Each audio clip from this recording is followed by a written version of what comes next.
ಬೆಳಂಬೆಳಗ್ಗೆ ಬೆಂಗಳೂರಿನಲ್ಲಿ ಭಾರೀ ಅವಘಡ ಸಂಭವಿಸಿದೆ. ನಿರ್ಮಾಣ ಹಂತದ 3 ಅಂತಸ್ತಿನ ಕಟ್ಟಡ ಕುಸಿದು ಇಬ್ಬರು ಸಾವನ್ನಪ್ಪಿದ್ದಾರೆ. ಯಶವಂತಪುರದ ಎಪಿಎಂಸಿ ಯಾರ್ಡ್ ಬಳಿ ಒಂದು ಘಟನೆ ನಡೆದಿದೆ. ಕಟ್ಟಡದಲ್ಲಿದ್ದ 8 ಮಂದಿಗೆ ಗಾಯಗಳಾಗಿದ್ದು ಸ್ಥಳೀಯ ಆಸ್ಪತ್ರೆಗೆ ಅವರನ್ನು ದಾಖಲು ಮಾಡಲಾಗಿದೆ.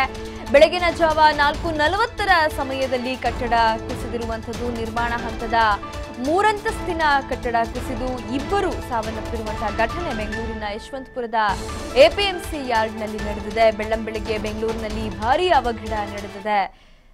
ನೀವು ದೃಶ್ಯದಲ್ಲಿ ನೋಡ್ತಾ ಇದ್ದೀರಿ. ಆಸ್ಪತ್ರೆಗೆ ದಾಖಲು ಮಾಡಿ ಗಾಯಗೊಂಡವರಿಗೆ ಚಿಕಿತ್ಸೆಯನ್ನ ಕೊಡಿಸಲಾಗ್ತಾ ಇದೆ. ಸುಮಾರು 8 ಮಂದಿಗೆ ಗಾಯಗಳಾಗಿದ್ದು ಅವರನ್ನ ಆಸ್ಪತ್ರೆಗೆ ದಾಖಲು ಮಾಡಲಾಗಿದೆ. ಕಟ್ಟಡ ದುರಂತದಲ್ಲಿ ಇಬ್ಬರು ಸಾವನ್ನಪ್ಪಿದ್ದಾರೆ. ಯಶವಂತಪುರದ ಎಪಿಎಂಸಿ ಯಾರ್ಡ್ ಬಳಿ ಒಂದು ಘಟನೆ ನಡೆದಿರುವಂಥದ್ದು. ಕಟ್ಟಡದಲ್ಲಿ 8 ಮಂದಿ ಇದ್ದು ಅವರಿಗೆ ಕೂಡ ಗಾಯಗಳಾಗಿದ್ದು ಸ್ಥಳೀಯ ಆಸ್ಪತ್ರೆಗೆ ಅವರನ್ನ ದಾಖಲು ಮಾಡಲಾಗಿದೆ. ನೀವು ದೃಶ್ಯದಲ್ಲಿ ಏನು ನೋಡ್ತಾ ಇದ್ದೀರಿ, ನಿರ್ಮಾಣ ಹಂತದ ಕಟ್ಟಡ ಕುಸಿದು ಬಿದ್ದಿರುವಂಥದ್ದು. 3 ಅಂತಸ್ತಿನ ಕಟ್ಟಡ ಇದು. ಒಂದು ಬದಿಯ ಕಟ್ಟಡ ಸಂಪೂರ್ಣವಾಗಿ ಕುಸಿದು ಬಿದ್ದಿರುವುದನ್ನು ನೀವು ದೃಶ್ಯದಲ್ಲಿ ನೋಡಬಹುದಾಗಿದೆ. ಬೆಳಗಿನ ಜಾವ 4:40ರ ಸುಮಾರಿಗೆ ಒಂದು ಘಟನೆ ನಡೆದಿದೆ. ಬಹುಶಃ 4:40ರ ಸಮಯ ಆಗಿದ್ದರಿಂದ ಸ್ವಲ್ಪ ಕಡಿಮೆ ಪ್ರಮಾಣದ ಹಾನಿಗಳಾಗಿದೆ ಅಂತಲೇ ಹೇಳಬಹುದಾಗಿದೆ. ಏನಾದರೂ ಈಗ ಈ ಸಮಯದಲ್ಲಿ ಆಗಿದ್ರೆ ಹೆಚ್ಚಿನ ಸಂಖ್ಯೆಯಲ್ಲಿ ಕಾರ್ಮಿಕರು ಕೂಡ ಅಲ್ಲಿರ್ತಾ ಇದ್ರು. ಬಹಳ ದೊಡ್ಡ ಪ್ರಮಾಣದ ಒಂದು ದುರಂತ ಸಂಭವಿಸ್ತಾ ಇತ್ತು. ಆದರೂ ಕೂಡ ಈ ದುರಂತದಲ್ಲಿ ಇಬ್ಬರು ಸಾವನ್ನಪ್ಪಿದ್ದು 8 ಮಂದಿಗೆ ಗಾಯಗಳಾಗಿದ್ದು ಅವರನ್ನ ಸ್ಥಳೀಯ ಆಸ್ಪತ್ರೆಗೆ ದಾಖಲಿಸಿ ಚಿಕಿತ್ಸೆ ಕೊಡಿಸಲಾಗ್ತಾ ಇದೆ. ಈ ಬಗ್ಗೆ ಮತ್ತಷ್ಟು ಮಾಹಿತಿಯನ್ನ ನೀಡ್ತಾರೆ ನಮ್ಮ ಪ್ರತಿನಿಧಿ ದತ್ತರಾಜ್. ಘಟನೆಗೆ ಏನ್ ಕಾರಣ ಅನ್ನುವಂಥದ್ದು ತಿಳಿದು ಬಂದಿದೆಯಾ? ಗಾಯಗೊಂಡವರ ಪರಿಸ್ಥಿತಿ ಹೇಗಿದೆ ಈಗ? ಏನಿದೆ ಡೀಟೇಲ್ಸ್? ಎಪಿಎಂಸಿ ಯಾರ್ಡ್ನ ಒಂದು ಭಾಗದಲ್ಲಿ ಅಲ್ಲಿ ಸಮಸ್ಯೆಗಳು ಯಾವತ್ತೂ ಕೂಡ ಕಟ್ಟಿಟ್ಟು ಬುತ್ತಿ ಅಂತ ಹೇಳ್ಬೋದು. ಪಾರ್ಕಿಂಗ್ ಸಮಸ್ಯೆಗಳಿರೋಕ್ಕೋಸ್ಕರ ಆ ಒಂದು ಭಾಗದಲ್ಲಿ ಪಾರ್ಕಿಂಗ್ ಕಟ್ಟಡವನ್ನ ಅಂದ್ರೆ ಪಾರ್ಕಿಂಗ್ ಕಾರುಗಳನ್ನ ಮತ್ತೆ ಯಾವ ವಾಹನಗಳನ್ನು ನಿಲ್ಲಿಸುವಂತಹ ಜಾಗಗಳನ್ನ ಕೂಡ ಅಲ್ಲಿ ಒಂದು ಮಾಡಲಾಗಿತ್ತು. ಈ ಸಂಬಂಧಪಟ್ಟ ಹಾಗೆ ನಿರ್ಮಾಣ ಹಂತದ 3 ಅಂತಸ್ತಿನ ಕಟ್ಟಡಗಳನ್ನ ನಿರ್ಮಾಣ ಹಂತದಲ್ಲಿತ್ತು. ಅದೇ ರೀತಿಯಾಗಿ ಬಂಗಾಳದಿಂದ 20ಕ್ಕೂ ಹೆಚ್ಚು ಮಂದಿಯ ಒಂದು ಭಾಗಕ್ಕೆ ಕೆಲಸಕ್ಕೆ ಬಂದಿದ್ರು. ಈ ಸಂದರ್ಭದಲ್ಲಿ ನಿನ್ನೆ ಅಂದ್ರೆ ಇವತ್ತು ಬೆಳ್ಳಂಬೆಳಿಗ್ಗೆ 4:40ರ ಸುಮಾರಿನಲ್ಲಿ ಕಟ್ಟಡ ಧರೆಗುರುಳಿದೆ.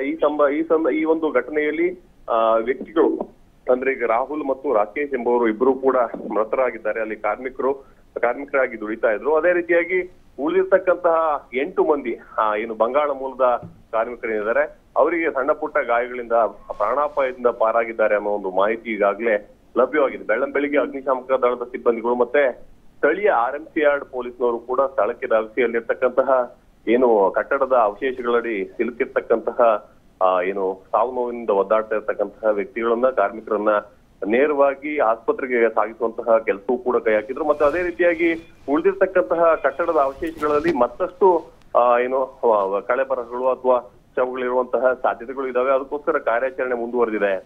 ಲಿಖಿತ. ಓಕೆ, ಸೊ ಈ ಕಟ್ಟಡದಲ್ಲಿ ಆ ದುರಂತ ಸಂಭವಿಸಿದಂತ ಸಂದರ್ಭದಲ್ಲಿ ಎಷ್ಟು ಜನ ಇದ್ರು? ಆ ಮಾಹಿತಿಗಳೇನಾದ್ರೂ ಲಭ್ಯ ಆಗ್ತಿದ್ಯಾ? ಹೇಗೆ ಈ ಘಟನೆಯ ವೇಳೆಯಲ್ಲಿ 22ಕ್ಕೂ ಹೆಚ್ಚು ಮಂದಿ ಒಂದು ಭಾಗದಲ್ಲಿ ಕೆಲಸವನ್ನ ಮಾಡ್ತಾ ಇದ್ರು. ಅದಲ್ಲದೆ ಬೇರೆ ಬೇರೆ ಭಾಗದಲ್ಲಿ ಅಲ್ಲೇ ಒಂದು ಕಟ್ಟಡದ ಒಳಗಡೆ ಟೆಂಟ್ ಅನ್ನ ಹಾಕೋದ್ರ ಮೂಲಕ ಅಲ್ಲೇ ವಾಸವಾಗಿದ್ರು. ಕುಟುಂಬ ಸಮೇತ ವಾಸವಾಗಿದ್ದರಿಂದ ಈ ರೀತಿಯ ಒಂದು ಘಟನೆಗಳು ನಡೆದಾಗ ನೇರವಾಗಿ ಈ ರೀತಿಯ ಪ್ರಾಣಾಪಾಯ ಸಂಭವಿಸಿದೆ ಅನ್ನೋ ಒಂದು ಮಾಹಿತಿ ಈಗಾಗಲೇ ಅಗ್ನಿಶಾಮಕ ಸಿಬ್ಬಂದಿಗಳಿಂದ ದೊರೀತಾ ಇದೆ. ಇಲ್ಲಿ ಅಂದ್ರೆ ಈ ಪ್ರತಿ ದಿವಸ ಯಾವುದೇ ಒಂದು ಕಟ್ಟಡ ಕಾಮಗಾರಿ ಆದ್ರೂ ಕೂಡ ಒಳಗಡೆನೆ ತಡರಾತ್ರಿ ಕೆಲಸದ ನಂತರದಲ್ಲಿ ಅದೇ ಒಂದು ಭಾಗದಲ್ಲಿ ರೆಸ್ಟ್ ಮಾಡುವಂತಹ ಕೆಲಸವನ್ನು ಕೂಡ ಸಿಬ್ಬಂದಿಗಳು ಮಾಡ್ತಾರೆ. ಈ ಒಂದು ಘಟನೆ ನಡೆದಾಗ ಅಲ್ಲಿ ಪ್ರಾಣಾಪಾಯ ಸಂಭವಿಸುವುದು ಹೊರಗಡೆಯಿಂದ ಬಂದಂತಹ ವ್ಯಕ್ತಿಗಳು ಯಾರು ಕೂಡ ಸಮಸ್ಯೆಗೆ ಒಳಗಾಗೋದಿಲ್ಲ. ಯಾಕಂದ್ರೆ ಬೆಳ್ಳಂಬೆಳಿಗ್ಗೆ ಆಗಿರೋಕ್ಕೋಸ್ಕರ ಒಳಗಡೆ ಏನು ಟೆಂಟ್ ಹಾಕಿ ಒಳಗಡೆ ಇರ್ತಕ್ಕಂತಹ ಡೇರೆಯಲ್ಲೇ ಇರ್ತಕ್ಕಂತಹ ಏನು ಸಿಬ್ಬಂದಿಗಳೇನಿದ್ದಾರೆ ಇಲ್ಲಿ ಪ್ರಾಣಾಪಾಯವನ್ನ ತಂದ್ಕೊಂಡಿದ್ದಾರೆ ಅಂತ ಹೇಳ್ಬೋದು. ಲಿಖಿತ. ಓಕೆ, ಧನ್ಯವಾದ ದತ್ತ ಮಾಹಿತಿಗಾಗಿ. ಕಟ್ಟಡದಲ್ಲಿ ಸುಮಾರು 22ಕ್ಕೂ ಹೆಚ್ಚು ಮಂದಿ ಇದ್ರೂ ದುರಂತ ಸಂಭವಿಸಿದಾಗ ಅನ್ನುವಂಥ ಮಾಹಿತಿ ಲಭ್ಯವಾಗ್ತಾ ಇದೆ. ಈಗ 8 ಜನ ಗಾಯಗೊಂಡವರನ್ನು ಆಸ್ಪತ್ರೆಗೆ ದಾಖಲು ಮಾಡಲಾಗಿದೆ. ಇಬ್ಬರು ಮೃತಪಟ್ಟಿದ್ದಾರೆ ಅನ್ನುವಂಥ ಮಾಹಿತಿ ಸಿಗ್ತಾ ಇದೆ. ಇನ್ನೂ ಕೂಡ ಕಟ್ಟಡದ ಅವಶೇಷಗಳಡಿ ಜನ ಸಿಲುಕಿರಬಹುದಾ ಅನ್ನುವಂಥ ಒಂದು ಶಂಕೆ ಕೂಡ ಇದೆ. ಹಾಗಾಗಿ ಅಗ್ನಿಶಾಮಕ ದಳದ ಸಿಬ್ಬಂದಿ ರಕ್ಷಿಸುವಂಥ ಒಂದು ಕಾರ್ಯಾಚರಣೆಯನ್ನು ಮಾಡ್ತಾ ಇದ್ದಾರೆ. ಕಟ್ಟಡದ ಅವಶೇಷಗಳನ್ನು ತೆರವುಗೊಳಿಸುವಂಥ ಒಂದು ಕಾರ್ಯವನ್ನು ಕೂಡ ಅಲ್ಲಿ ಸ್ಥಳದಲ್ಲಿ ಮಾಡಲಾಗ್ತಾ ಇದೆ.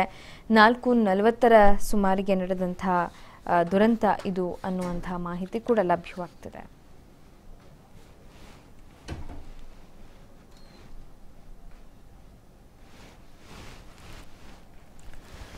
ಬೆಳ್ಳಂಬೆಳಗ್ಗೆ ಬೆಂಗಳೂರಿನಲ್ಲಿ ಭಾರೀ ಅವಘಡ ಸಂಭವಿಸಿದೆ. ಕಟ್ಟಡ ಕುಸಿತ ದುರಂತದಲ್ಲಿ ಇಬ್ಬರು ಸಾವನ್ನಪ್ಪಿದರೆ 8 ಮಂದಿ ಗಾಯಗೊಂಡು ಆಸ್ಪತ್ರೆಯಲ್ಲಿ ಚಿಕಿತ್ಸೆಯನ್ನ ಪಡಿತಾ ಇದ್ದಾರೆ.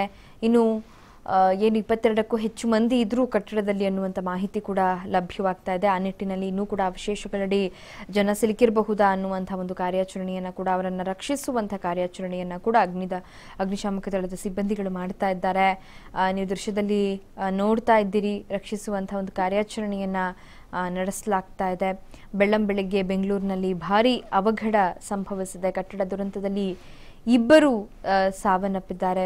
ದುರಂತಕ್ಕೆ ಇಬ್ಬರು ಬಲಿಯಾಗಿದ್ರೆ 8 ಮಂದಿ ಗಾಯಗೊಂಡು ಆಸ್ಪತ್ರೆಯಲ್ಲಿ ಚಿಕಿತ್ಸೆಯನ್ನ ಪಡೆದಿದ್ದಾರೆ.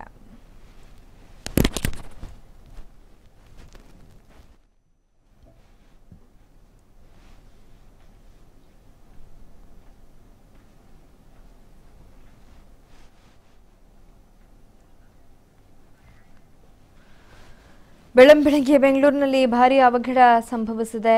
ಕಳಪೆ ಕಾಮಗಾರಿಯೇ ಇದಕ್ಕೆ ಕಾರಣ ಇರಬಹುದು ಅಂತ ಕೂಡ ಹೇಳಲಾಗ್ತಾ ಇದೆ. ಯಾಕಂತಂದ್ರೆ ನಿರ್ಮಾಣ ಹಂತದ ಕಟ್ಟಡ ಇದಾಗಿತ್ತು. ಇನ್ನೂ ಕೂಡ ಕಟ್ಟಡದ ಕೆಲಸ ಕಾರ್ಯಗಳು ನಡೀತಾ ಇತ್ತು. ಆ ಕೆಲಸ ಕಾರ್ಯಗಳನ್ನ ನೋಡ್ಕೊಳ್ತಾ ಇದ್ದಂತ ಕಾರ್ಮಿಕರೇ ಅಲ್ಲಿದ್ದಂಥದ್ದು. ಸುಮಾರು 22ಕ್ಕೂ ಹೆಚ್ಚು ಕಾರ್ಮಿಕರು ತಡರಾತ್ರಿವರೆಗೂ ಕೆಲಸವನ್ನ ಮುಗಿಸಿ ಅಲ್ಲೇ ರೆಸ್ಟ್ ಮಾಡ್ತಾ ಇದ್ರು. ಆ ಸಂದರ್ಭದಲ್ಲಿ ಬೆಳಗಿನ ಜಾವ 4:40 ಸುಮಾರಿಗೆ ಒಂದು ದುರಂತ ಸಂಭವಿಸಿದೆ. ಏಕಾಏಕಿ ಕಟ್ಟಡ ಕುಸಿದಿದ್ದು ಕಟ್ಟಡದ ಅವಶೇಷಗಳಡಿ ಸುಮಾರು 8 ಮಂದಿ ಸಿಲುಕಿಕೊಂಡಿದ್ರು. ಅವರನ್ನ ಹೊರತೆಗೆದು ಆಸ್ಪತ್ರೆಗೆ ದಾಖಲಿಸಲಾಗಿದೆ. ಇನ್ನು ಇಬ್ಬರು ದುರಂತದಲ್ಲಿ ಸಾವನ್ನಪ್ಪಿದ್ದಾರೆ ಅನ್ನುವಂಥ ಮಾಹಿತಿ ಲಭ್ಯವಾಗ್ತಾ ಇದೆ.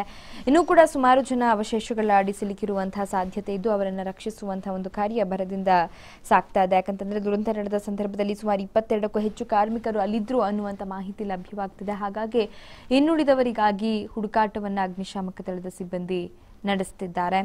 ಯಶವಂತಪುರದ APMC ಯಾರ್ಡ್ ಬಳಿ ಒಂದು ಘಟನೆ ನಡೆದಿದೆ. ಎಷ್ಟೇ ಬ್ಯುಸಿ ಇದ್ರು, ಏನೇ ಕೆಲಸಗಳಿದ್ರು, ಫಸ್ಟ್ ಹೋಗಿ ಎಲ್ಲರೂ ತಪ್ಪದೆ ಮತ ಚಲಾಯಿಸಿ ಒಳ್ಳೆ ಅಭ್ಯರ್ಥಿನ ಆಯ್ಕೆ ಮಾಡಿ. ನಮ್ಮ ಸರ್ಕಾರ ನಮ್ಮ ಹಕ್ಕು.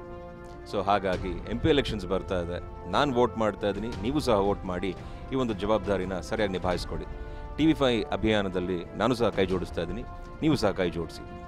ಎಲ್ರಿಗೂ ಒಳ್ಳೆಯದಾಗಿ. ಮತ ಚಲಾಯಿಸಿ, ನಮ್ಮ ಮತ ನಮ್ಮ ಹಕ್ಕು. ಇದು TV5 ಕಳಕಳಿ.